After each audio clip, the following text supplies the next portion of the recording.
Hey everybody, welcome back to the channel. Today we're going to be doing the Lexus AFM mod.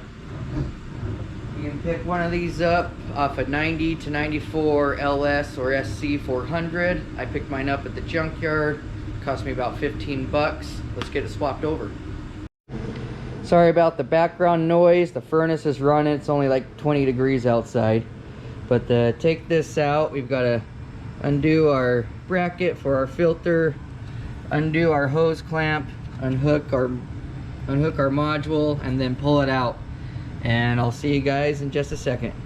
Alright, so all we've got to do, we've got to take out these 4 bolts, 10 millimeter, and then just swap this one onto it real quick and easy. I'm starting to put on the Lexus one. I had to pull these out of the housing on this to make it match up, make the holes match up right. So we're just going to be tightening those up.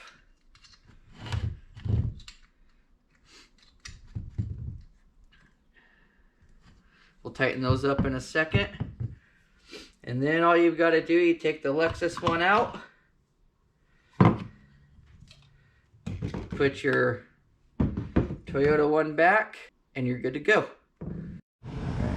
So we ran into a little bit of a snafu. This has got to fit inside that. So I've got to get that figured out. So my idea for right now is to heat this up with my heat gun and then force it over. We'll see if that works.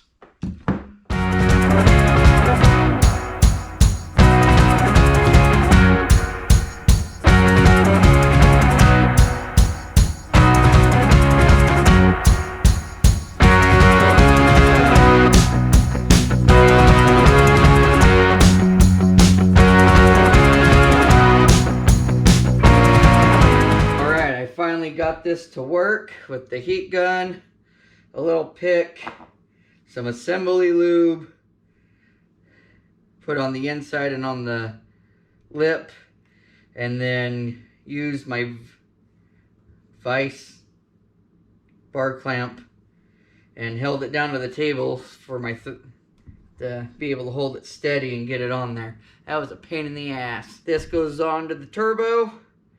We got to put this back on. All right, we got it all back installed, plugged back in, hose clamps, and everything's tight. So I do recommend, if you do this upgrade, that you should get a wideband sensor so you can see what your AFRs are. And thanks for watching.